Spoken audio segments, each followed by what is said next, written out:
in obedience to Christ and being a light to the world for others and sharing the love of God to your neighbors, to your loved ones, alam niyo po ba, that is more than enough to call you a servant of Christ. Yun lang. Ginagawa mo lang yun. Namumuhay ka lang in obedience to Christ Jesus. You're already a servant of Christ. And alam niyo po ba, when you are living your life in obedience to Christ, your life is a testament to the gospel. As in talagang, you're a living testament.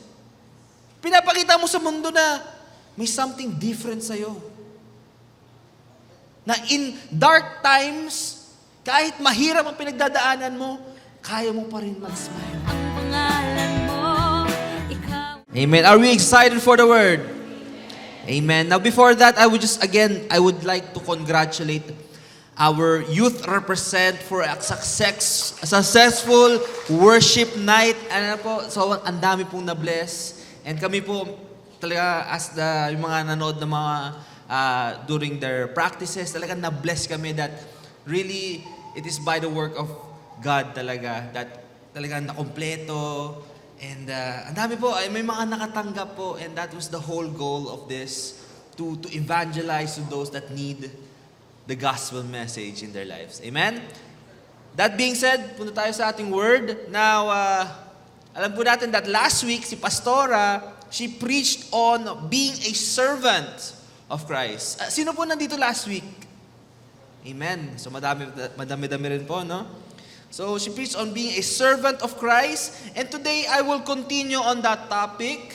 Okay, so pwede po natin itong tawagin na part 2 ng Servants of Christ. And kung natatandaan nyo po, yung mga past sermons ko po, we learned that we have to let Christ Jesus serve us first. Amen? You have to let Christ Jesus serve us first before we can serve Him. Amen, church? Amen. Tulad ni Mary, di ba? Si Mary, she was at the feet of Jesus. She was receiving from Jesus. Okay? So, bago natin tawagin or isipin maging servant of Christ, to be a servant of Christ, bago natin isipin yon, we have to let Jesus serve us first. Amen? We have to let Him serve us with the Word of God. Amen? With the preaching of the Word. Let Jesus wash your feet. Amen? Kasi yan po ang first step natin to being a servant of the Lord or the servant of Christ. Amen? So, brothers and sisters, what does it mean? Ano ba ibig sabihin to be a servant of Christ? What does it mean? Well, being a servant of Christ is living in the reality of our new identity in Him. Amen, church? We have a new identity in Him. As believers, tayo po, we are united with Christ. Amen? Binago tayo na ating Panginoon eh. The moment you believe in Christ Jesus, you were transformed. The old has passed. The new has come. And ang calling mo na ngayon, okay, ang calling mo na ngayon is to preach the gospel, to share the word to the people. Amen? And you are now called to serve Him. Yan na yung calling mo. To serve our Lord Jesus Christ. Amen? So, and ito pong service na itong ginagawa natin, okay, this is out of the love, the gratitude for what He has done for us. The service He has done for us first. Amen? Alam natin na hindi natin sineserve ang ating Panginoon to get love from Him, to get favor from Him, to be accepted by Him. Hindi po. Church, the moment you believed in Jesus Christ, you put your faith in Him, you trusted in Him, and made Him your Lord and Savior, mahal ka na. As in, kung anong pagmamahal na pwede ibigay ng ating Panginoon, binigay na sa'yo. The blessings, all of the blessings were already poured on you. You do not work for God's blessing. You do not work for God's love. Lahat yan, binigay na sa'yo the moment you believed in Jesus Christ as your Savior. Di ba nga, we were adopted into His family. Yung inheritance ni Kristo, yun din ang meron tayo. So binigay lahat. So we are not serving Him to gain these things. We are not serving Him for God to love us more. Okay? Kundi this is our natural response. Ito na yung natural response natin to our Lord. Ito na tayo eh. This is who we are. Our natural response to God's love for us, to God's grace for us, is to serve Him. Because of the grace and love and mercy we received from Him. We serve. Amen. Let's go to 1 Corinthians 4 verse 1. It says here, "This is how one should regard us, as servants of Christ and stewards of the mystery of God." Now Paul describes himself and other leaders and other believers as servants of Christ and stewards of the mystery of God. Now, Paul is showing us, pinapakita ni Paul dito, ang role natin as believers, our role as believers is to share the message of the gospel.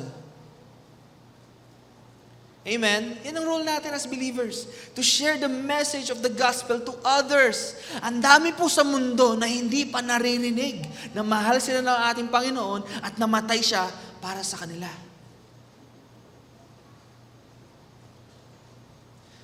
Amen? And as servants of Christ, we are also His ambassadors. Paul tells us in 2 Corinthians 5 verse 20, sabi dito, "Therefore, we are ambassadors for Christ, God making His appeal through us. We implore you, on behalf of Christ, be reconciled to God." Church, every time that you preach the gospel to people, sa mga tao, we are His ambassadors. At sinasabi natin, bumalik ka na sa ating Panginoon, pinatawad ka na, mahal ka niya, be reconciled to God. That is what preaching the gospel is doing. We are reconciling people to God. Amen? So church, alam niyo po, I really want to put a strong emphasis dito, okay? Strong emphasis na hindi lang yung mga church volunteers natin, okay? Ang tinatawag natin servants of God. Hindi lang po yung worship team natin, hindi lang po yung PSD, yung ushers, yung youth ministers natin, hindi lang po sila yung servants of God. Hindi lang po yung mga nagfo-full time sa ministry. Tulad ko po, si Pastora, si Brother Job, Sister Sally, Brother Mel. Hindi lang po sila yung matatawag nating servants of God or servants of Christ. Kundi, lahat po tayo. We are all servants of Christ. Each and every one of us is a servant of our Lord. Just because you don't go to church for work, okay, hindi ka nagtatrabaho sa church, hindi ibig sabihin nun, hindi ka na servant of the Lord. Okay? Hindi porkit wala ka sa fivefold ministry, hindi ka na matatawag na servant. Alam niyo po ba? Ito po that's simply living your life in obedience to Christ and being a light to the world for others and sharing the love of God to your neighbors, to your loved ones. Alam niyo po ba, that is more than enough to call you a servant of Christ. Yun lang. Ginagawa mo lang yun, namumuhay ka lang in obedience to Christ Jesus. You're already a servant of Christ. And alam niyo po ba, when you are living your life in obedience to Christ, your life is a testament to the gospel. As in talagang, you're a living testament. Pinapakita mo sa mundo na may something different sa'yo. Na in dark times, kahit mahirap ang pinagdadaanan mo, kaya mo pa rin mag-smile. Tulad ng testimony natin kanina, yung anak niya, may nagpa-surgery. Pero somehow, nabayaran niya pa rin. Tapos, nagka-cancer siya. She was healed. Sa normal na tao, parang grabing miracle. Ano nangyayari sa'yo? May magic ka ba? Hindi po. Hindi magic yun. Biyaya ng ating Panginoon yun. And I'm telling you, brothers and sisters, the Lord has that for you. The grace of God is for each and every one of us. Ask and you shall receive.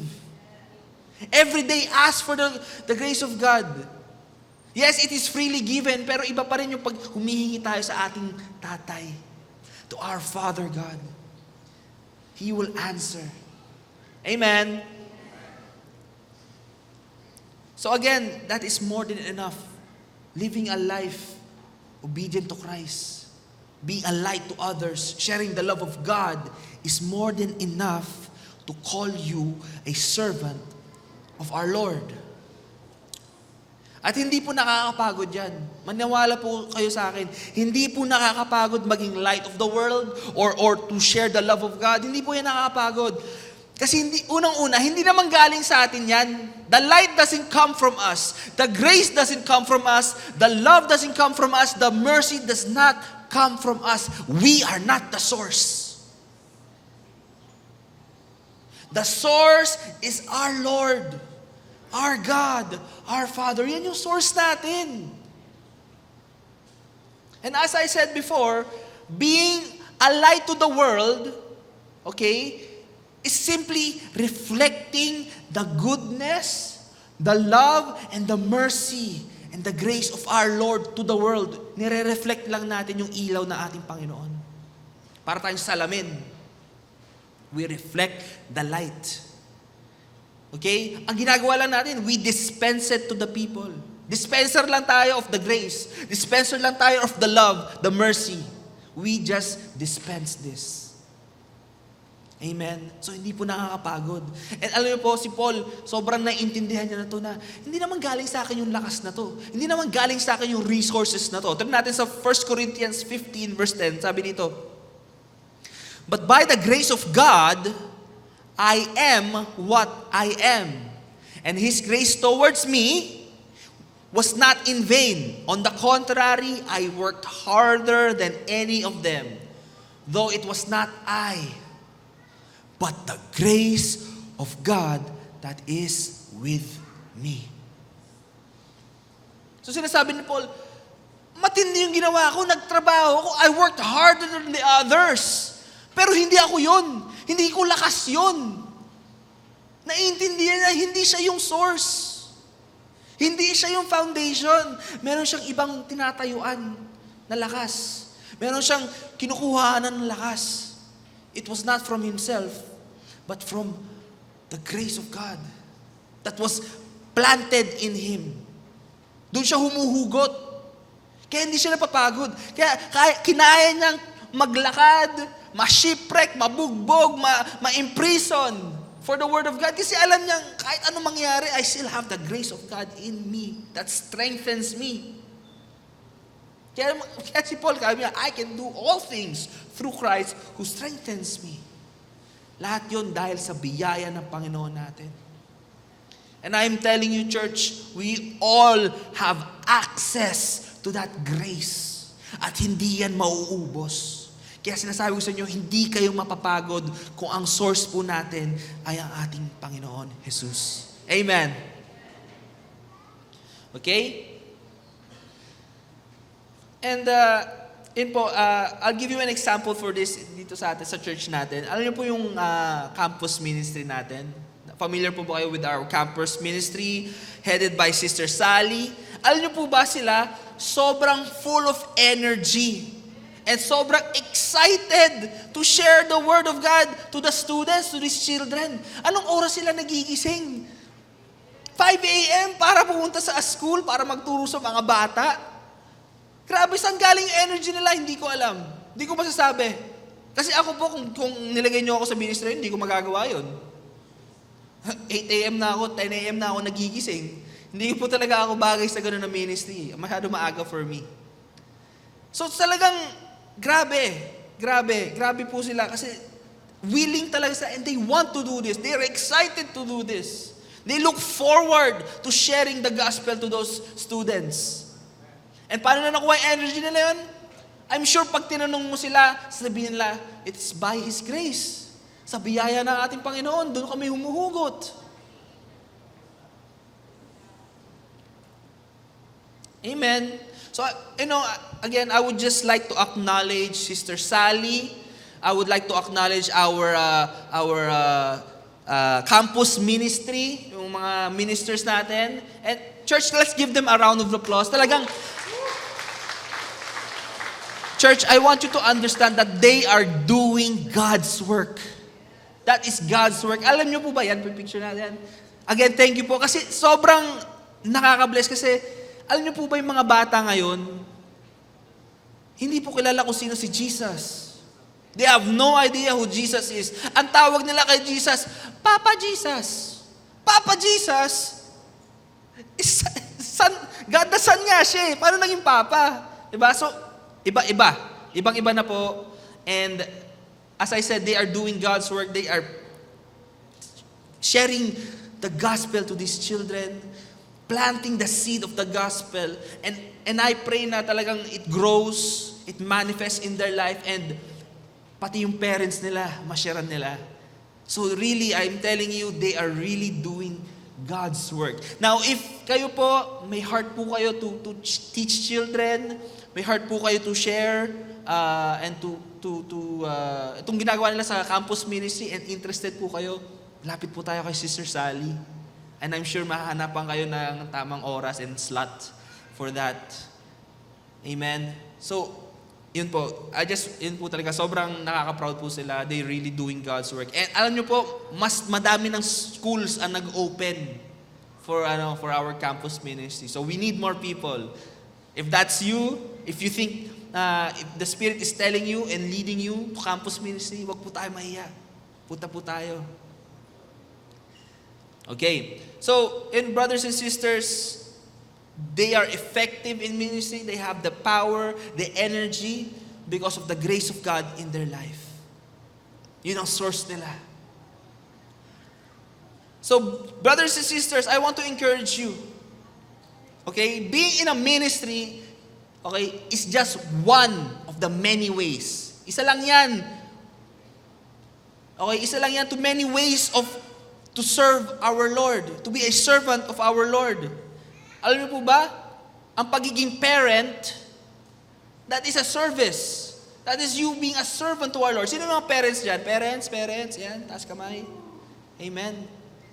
Alam niyo po ba that guiding, teaching, loving your children is serving the Lord? That is serving na yan eh.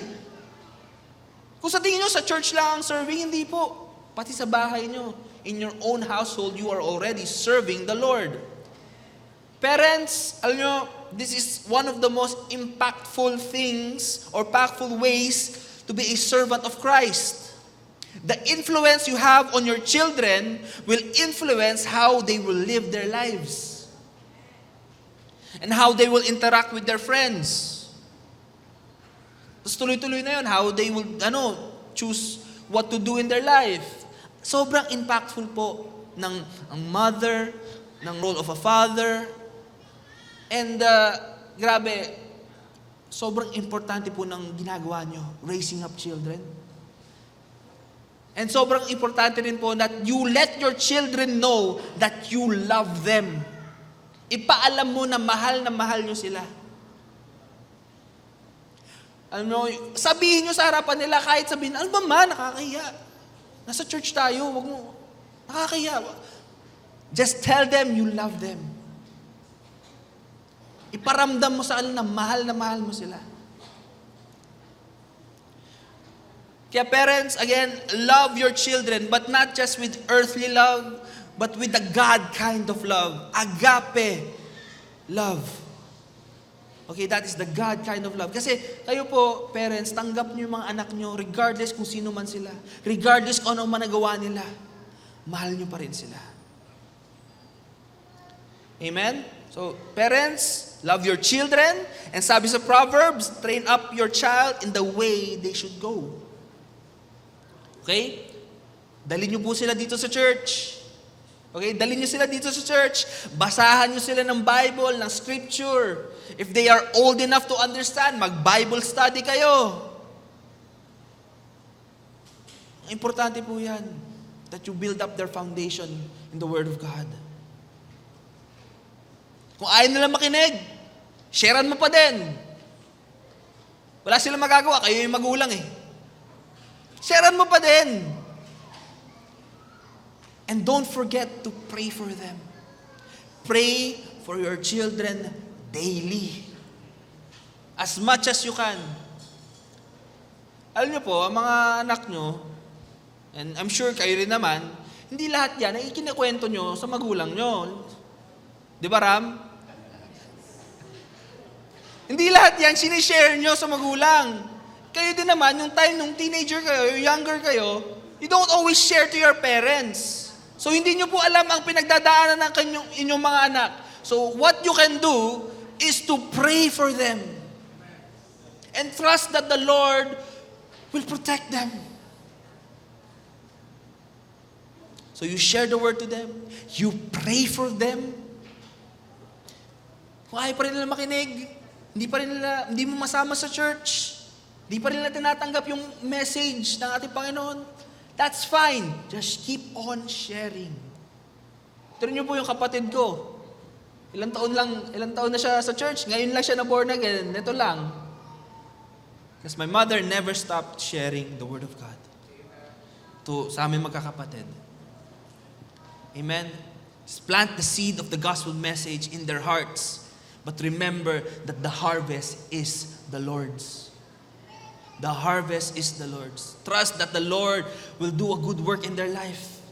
That the Lord will reach them in the way that they need, that they would understand.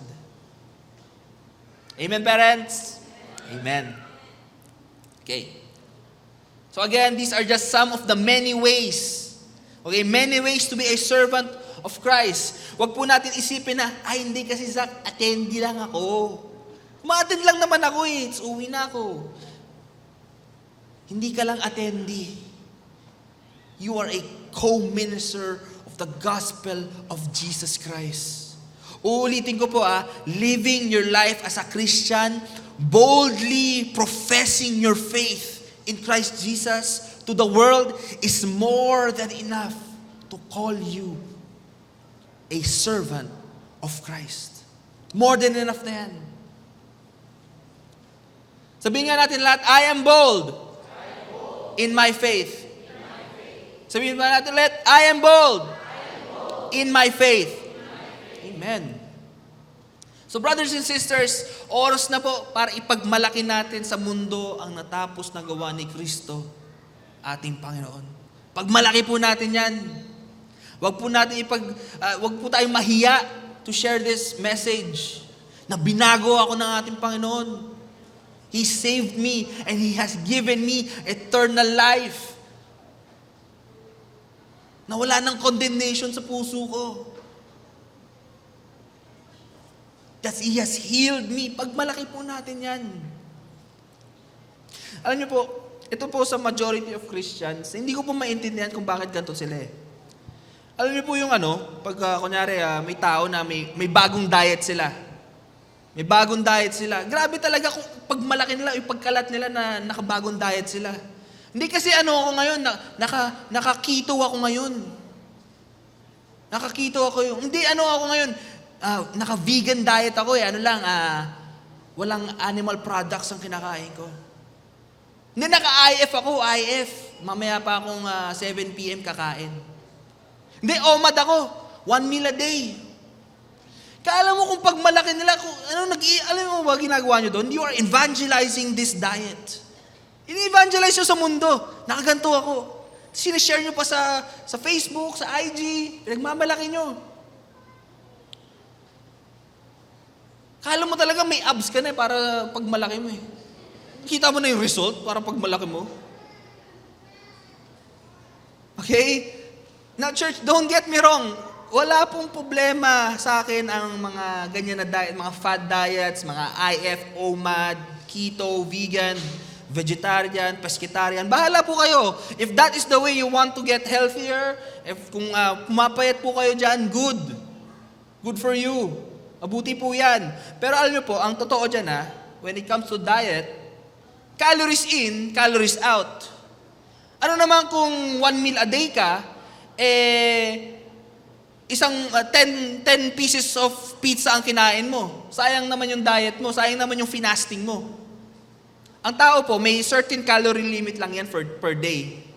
Pag na-exceed mo yan, sabihin natin 2,500 ang calorie limit mo, tapos kumain ka ng 10,000 calories, kahit mag-OMAD ka pa, baliwala lang. So it's still calories in, calories out. Pero, sorry, out of focus na ako dito sa word ko. Ang point ko lang is, ang tao, mas nag-i-evangelize pa sila tungkol sa kung ano-anong bagay kaysa sa anong importante. Mas nag-i-evangelize pa sila tungkol sa favorite boy band nila. Nag-i-evangelize pala tungkol sa favorite song nila sa bagong album ni Taylor Swift. Sa paborito nilang basketball team. Talagang pagmamalaki nila, LeBron ako, Curry ako, Golden State ako. Pero pag tinanong mo tungkol sa Bible, sa New Testament ba yon? Pero yung stats ni LeBron, alam niya lahat. Triple-double siya nung Game 3, bababa. So mas nag-i-evangelize, we evangelize or pinagmamalaki pa natin yung mga bagay na hindi na importante. But when it comes to evangelizing the Word of God, to evangelizing for God, medyo nahihiya tayo. Para tayo, hindi natin alam gagawin natin. So, church, lahat po tayo, we are called to evangelize for God. To convert people to Christianity, to reconcile people back to God. That is our calling. And alam niyo po ba, wala na pong barrier to evangelize. There is no more barrier. Wala na pong nakaharang sa atin. Wala na pong discrimination when it comes to evangelizing. You know, God has called us all to evangelize. Lahat po tayo, babae, lalaki, mahirap, mayaman, malaki, maliit, Pinoy, Chinese, Americano, disabled, not disabled. We are all called to evangelize. To share the gospel message and to make disciples of all nations. Matthew 28, the Great Commission, lahat tayo, we have all been commissioned by our Lord Jesus Christ. Lahat po tayo. Hindi lang po yung mga church leaders, hindi lang po yung mga volunteers, mga full-time, lahat po tayo. Lahat na naniniwala sa Kanya. And last week po, si Pastora, if hindi nyo po pa naririnig, last week, talagang hinimay ni Pastora yung mga verses na ginagamit ng tao to keep women silent or to keep women from ministry. Okay? Kung hindi nyo po naririnig, maganda po talaga na pakinggan nyo yung part 1 natin last week. Available naman sa YouTube page natin and sa ating pages. Pakinggan po natin. Sobrang nakaka-bless po. Pero po, you know, I just want to say that ang ministry po, is not a boys-only club. Hindi lang to para sa lalaki. Okay? Old mindset na yan na dapat natin tigil-tigilan. Women are equal to men in value. Ulitin ko po, women are equal to men in value. Hindi po mas mababa ang babae sa lalaki. Now, the Bible is very clear that it gives us roles. Okay? Ang lalaki at babae may kanya-kanyang roles. And that we should follow that. Pero hindi porkit magkaiba ang roles natin, mas mababa na yung value ng isa. Tapos yung isa mas mataas. Hindi po. Bigyan ko kayo ng example In John 14 verse 28. Okay, and basahin na lang natin yung nasa babang part. Sabi dito ni Jesus, because I am going to the Father, for the Father is greater than I. Okay, yan sinabi ni Jesus. The Father is greater than I. What did Jesus mean that the Father is greater than I? Is Jesus saying that the Father is a greater God than He is? Mas mataas na Diyos ba si Father God kaysa sa God the Son? Hindi pwede. Kasi sabi ni Jesus, in a few chapters before, in John 10, sabi dito ni Jesus, I and the Father are one. Iisa lang daw sila. Jesus affirms that there is only one God. So paano yun? Ba't niya sinabi, the Father is greater than I? Because Jesus is showing us that in the Trinity, the Father, the Son, and the Holy Spirit, in the Trinity, there are roles and positions. Magkakaiba ang roles nila. But they all share the same divine essence. Their roles are different. Amen? Magkakaiba yung roles nila eh. And they are both equally God, the Father and the Son, but they have different roles. Parang ito lang po yan, sa amin po ng aking mother.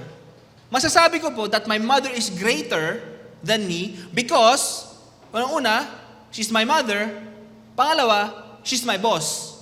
So in those aspects, she is greater than me. But, alam nyo ba, I'm sure alam nyo, but we are both created in the image of God with innate value. Same yung value namin. She is just greater than me in role, in position. And that's what Jesus is trying to tell us in John 14. Amen. Nakuha po natin, roles and position do not increase or decrease your value. Hindi po yung mas mataas yung lalaki because God has given us a different function or a role. Hindi po. Amen. Hindi porkit isang tao ay janitor, tapos yung isa, doktor, mas mataas yung value ng doktor. Hindi po. We all have the same value. We are all equal. And I know po, I would just like to say that I am grateful and I am thankful for all the women here at our church. Ating mga co-minister dito, I am so grateful and thankful for you all. Kasi po, FCI would not be the same without you. Yung mga kababaihan dyan. FCI would not be the same without you. So, thank you po, women. You are a blessing to the body of Christ. You are a blessing to this church and to the whole church. Amen. And all the men said, Amen. Amen. Women are a blessing. Ito na po yung, in this verse, makita natin that it settles it eh. Ito na yung tuldok sa argument na to eh. Tignan natin sa Galatians 3 verse 28. Sabi dito ni Paul, there is neither Jew nor Greek. There is neither slave nor free. There is no male and female, for you are all one in Christ Jesus. We are all one in Christ Jesus. Sabihin natin, we are all one in Christ Jesus. Isa pa, we are all one in Christ Jesus. Amen. We have different functions. We have different roles. But we are all one in Christ. Amen, church? Amen. So again, church, wala nang harang, wala nang barrier. There is nothing stopping us from preaching, teaching, and sharing the gospel message to those that need to hear it. Wala na po talagang pumipigil sa atin. Amen? So, again, church, malinaw na sa atin.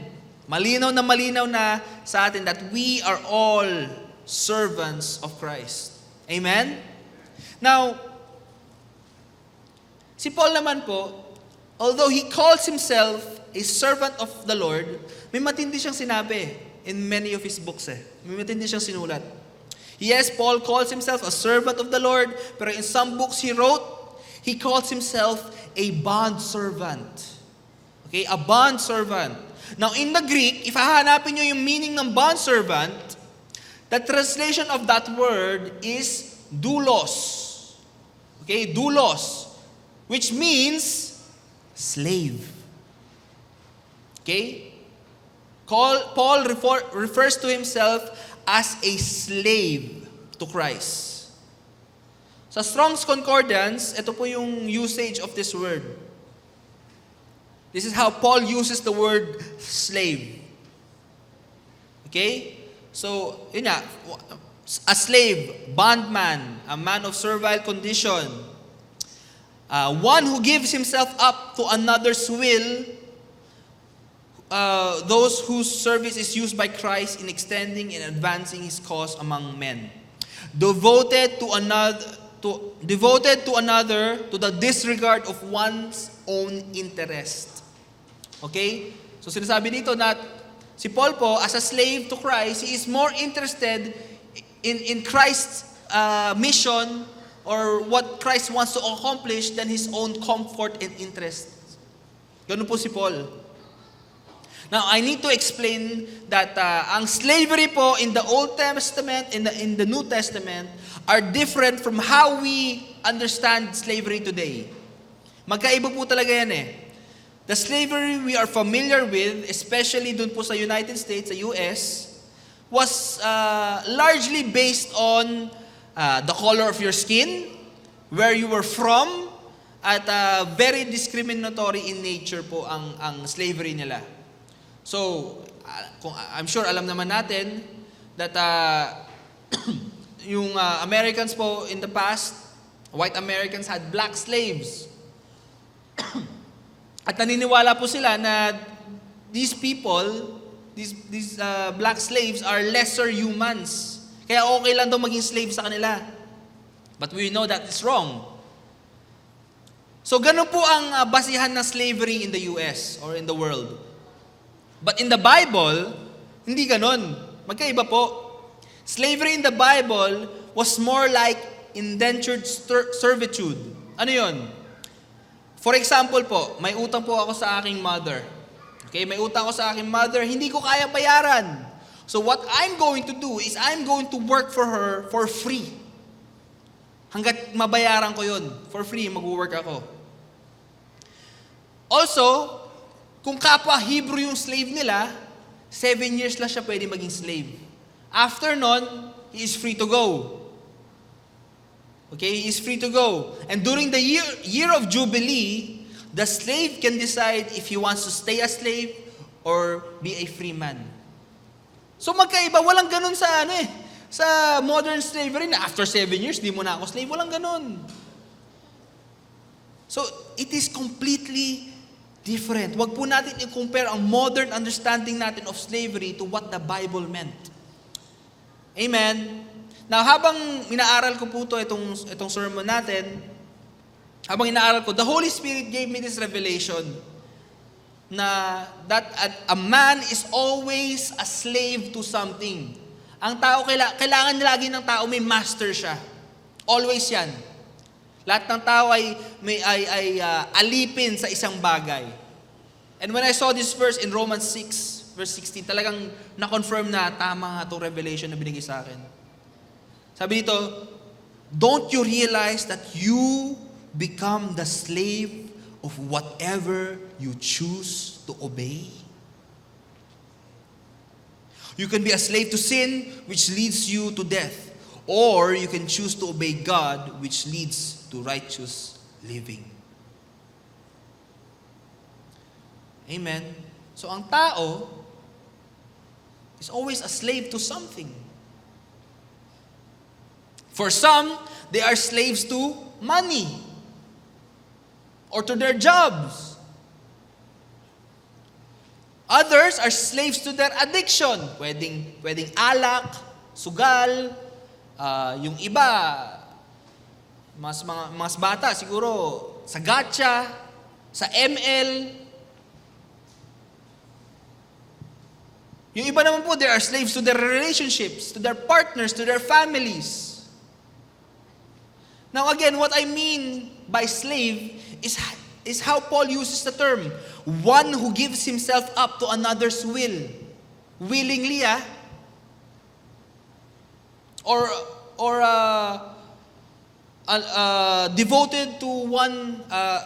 devoted to another to disregard one's own interest. Mas interested ka pa sa interest nila kaysa sa sarili mong interest.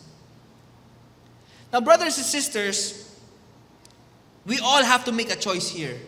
Kailangan natin mag-decide, who will be our master?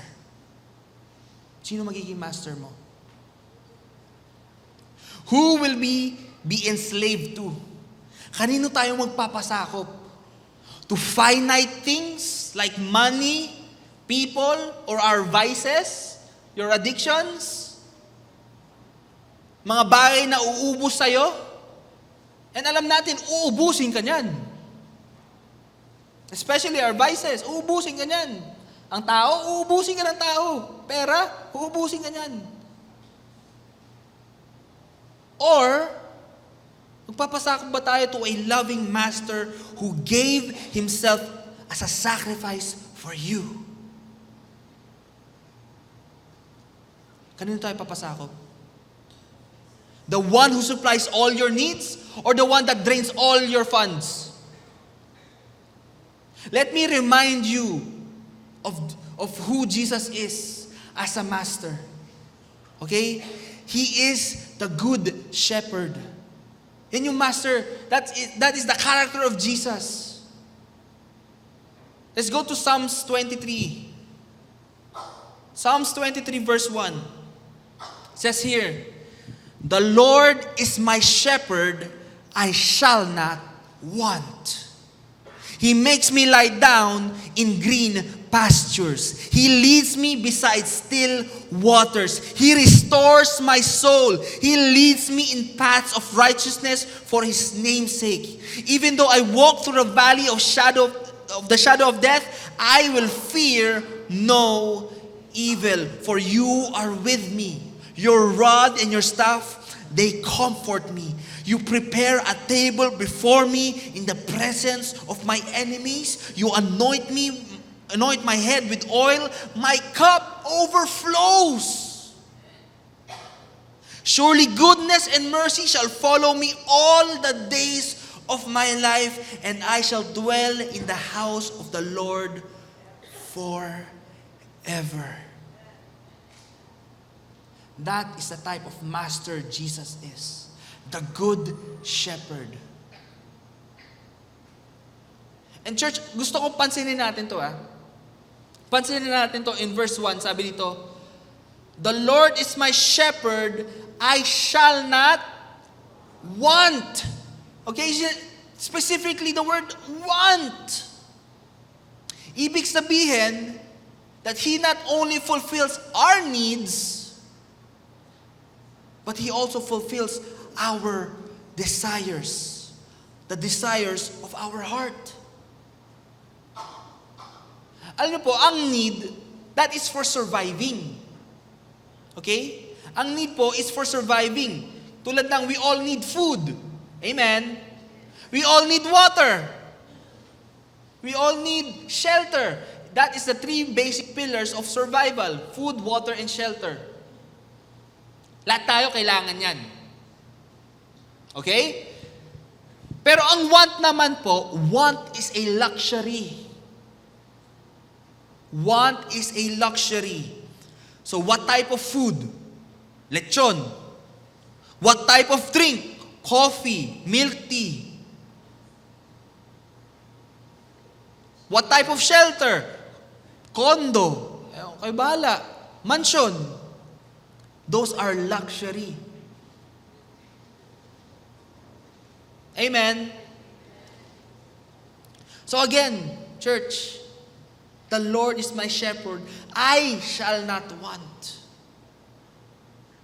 Hindi lang ang bibigay niya sa'yo, ito kanin, ito tubig, ito karton. Hindi po. Those are needs. Ang want po is so much more. So I will not want if He is my shepherd. If He is my master, He will fulfill the desires of my heart. It goes beyond needs. Pati yung wants natin na fulfill niya. So again, this is the type of master our Lord Jesus is. Ito yung character niya. Ito kung sino siya. So we all have to make a decision. Who do we want to be our master? Who do we want to obey? Kanino tayo magpapasakop? Jesus or money? Jesus or your vices, your addiction? Jesus or your relationships or people? You have to make your own choice. You have to decide for yourself. I cannot decide for you. Sariling desisyon niyo po yan. Jesus tells us in Matthew 6 verse 24, and Brother Bob, malapit na po tayo. Matthew 6 verse 24. Sabi dito ni Jesus, no one can serve two masters. For either he will hate the one and love the other, or he will devote to the one and despise the other. You cannot serve God and money. Itong money dito, pwede natin palitan yan to you cannot serve God and your vices. You cannot serve God and people. You have to decide.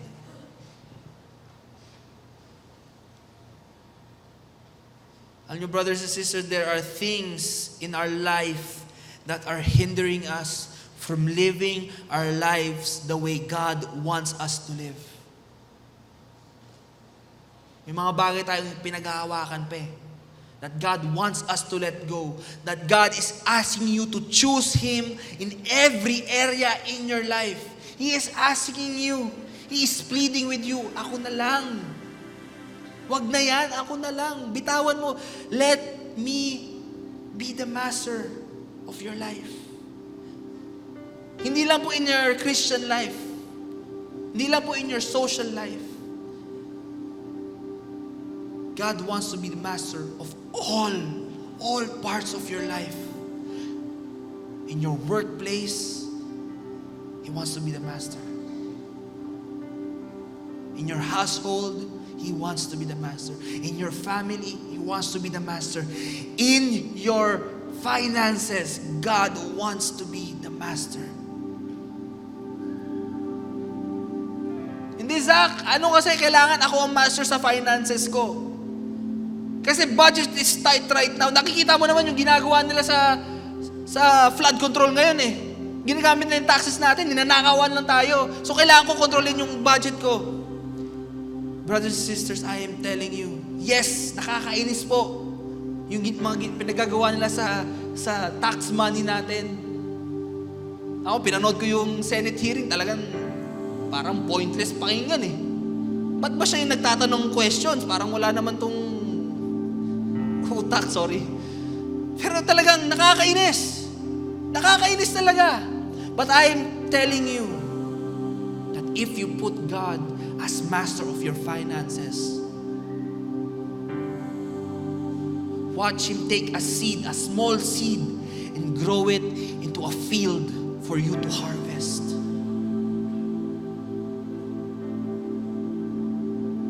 God has so much in store for you. You just have to let Him be master of all. And He is asking, hindi kanya pinipilit. He is asking, let me lead you. Let me guide you.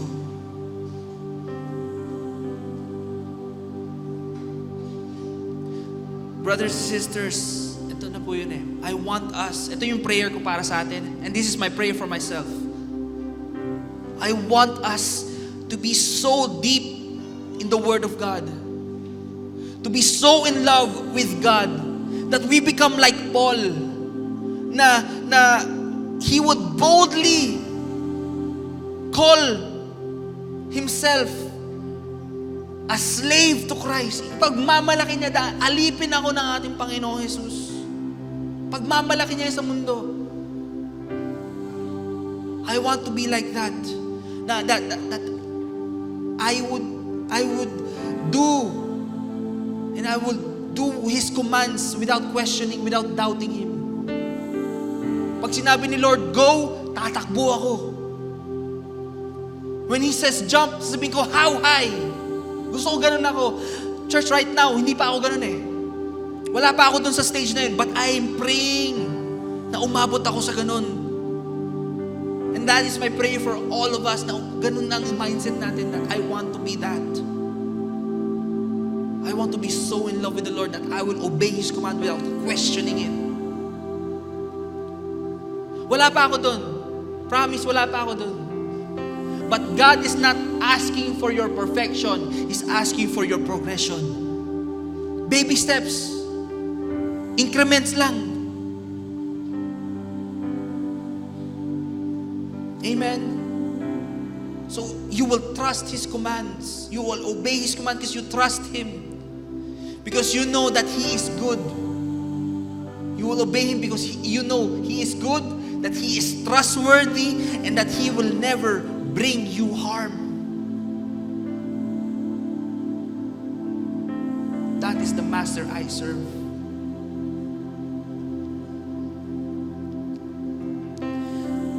Gusto po yung sinabi dito sa Exodus 21. I want to be this type of slave to Christ. It says here in verse 21, chapter 21 verse 5, sabi dito, but if the slave plainly says, I love my master, my wife, my children, I will not go out free.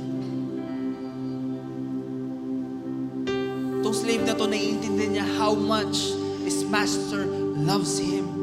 That the master loves what he loves.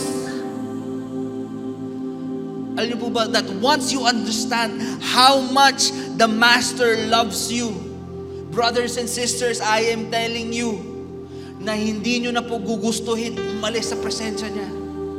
Once you realize the love of God for you and your life, once you understand na sobrang mahal ka niya, that He sent Jesus, His Son, to die your death because alam niyang hindi mo kaya. Once you understand that, once you experience His grace, His mercy, hindi mo na gugustuhin umalis sa presensya niya. You do not want to be free from Him. And that is the God I serve. That is my master. That is who I choose to be a slave to. The good shepherd that is here preparing. Isipin nyo He is the good shepherd pero siya yung nagpre-prepare ng table for you. He is the one anointing you, providing for you. He is the one that makes you lie down in green pasture. He makes you, pinipilit niya, dito ka sa mabuti, dito ka sa maganda. Yun ang ibig sabihin nun, making you lie down in green pasture. Pinipilit ka, dito tayo sa maganda. Ito ang plano ko para sa buhay mo, dito sa maganda. He makes you lie down in green pastures. Wala kang choice but to have a good life.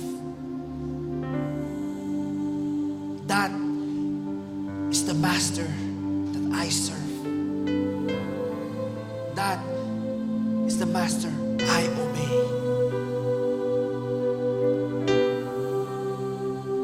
And if you want that for your life, if this is the first time you heard the gospel message preached to you that Jesus Christ died for you and has forgiven you of all your sins,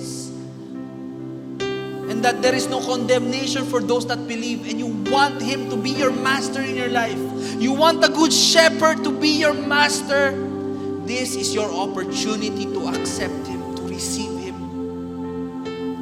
And sobrang dali lang ng gagawin natin. If you just confess this with your mouth, and really talagang you truly put your faith in Him, in Jesus Christ, as your Lord and your Savior, He will be your master. The good shepherd will be your master. So sabayan niyo po ako. Lahat po tayo for the benefit of those newcomers. Sabayan niyo po ako. Sobrang short lang, sobrang dali lang. Sabihin lang natin, Father God, thank you for sending your Son, Jesus, to die for my sins. Jesus, today, I make you my master. I make you my Lord and my Savior. In Jesus' name, amen and amen. He is now your good shepherd, your master. Thank you, church.